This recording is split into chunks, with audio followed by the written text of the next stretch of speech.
working on a 2005 Pontiac Vibe today. It is the same as a Toyota Matrix. It's a first generation Vibe. I have a small issue. I don't know if you can see this, but there is a ridiculous amount of play when I'm kicking on the tire going that way. I suspect it is the bushing on the lower control arm, but I'm gonna go ahead and change that out and we'll check it. So once the wheel's off, there are a handful of bolts that you need to take off. You have those are two 17mm nuts, 17mm bolt. You have to take out that one bolt right there, come back around, and there's one underneath, and I think that should be it. It should come loose. The front bolt is a 19mm, and it comes out of there. It comes out pretty easily. It's just a normal bolt. The rear is a bolt and a nut. So the bolt goes up here, and you might have to hold the nut from the top, and it just unbolts. And this thing. So I think all I have to do is push this lower control arm down and just work it out. So,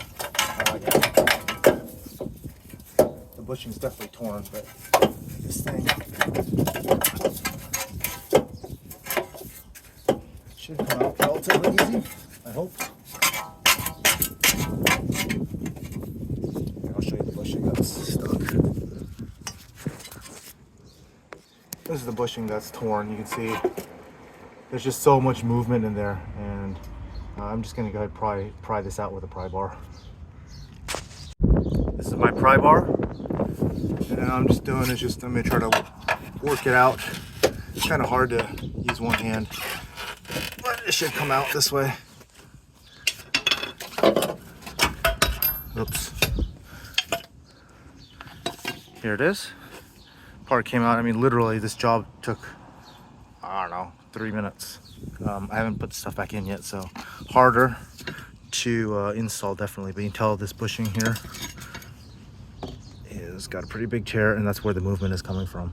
So I'm going to go ahead and replace it with this other arm over here, nice and shiny and black.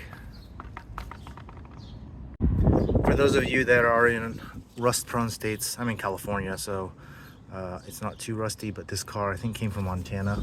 I'm gonna add a little bit of lube onto the bolts, the threads, and I may even put a little bit like on these surfaces so I can slide it in easier and so it doesn't rust. So what you're gonna have to do next, or it helped me anyways, was you want to put a jack underneath this assembly, jack it up a little bit so you can get enough clearance to shove the lower control arm back into that slot right there. And I'm just using, you can use a rubber mallet or whatever. I'm using a dead blow hammer to tap it back into place. I'm gonna line up the bolts, and yeah. My genius self accidentally popped the CV axle out, so that's why it didn't line up. It lines up now. I just took a dead blow hammer and hit it gently, pushed axle back in, done. So you may not need to remove the sway bar end link. So another thing that I wanted to mention, I typically don't torque my suspension up until it's loaded up. So you can either put some weight on the jack, make sure it is just a hair off of the jack stands, or you can put it on some tire. You can put the tires back on and torque it under afterwards. I'm talking about primarily that front bolt there. This one's probably not as critical, but I think that one is. So yeah, make sure you load it up before you do it.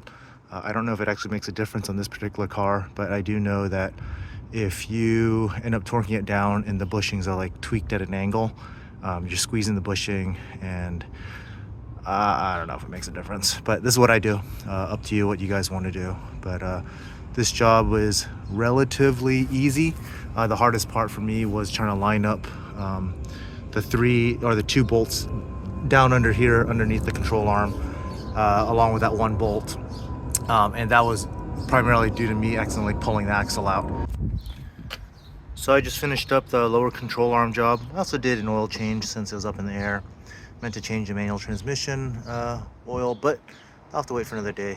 I only had an hour and had to clean up my tools, which I made a mess of. But this is nice and firm now. Doesn't move. But yeah, anyways, the lower control arm bushing was completely torn. I'll show a picture of that. Anyways, job was relatively easy. Like I said, the only difficult part was putting the lower control arm, the two bolts, or the two nuts and the one bolt at the very bottom. And that was totally my fault because I knocked the CV out.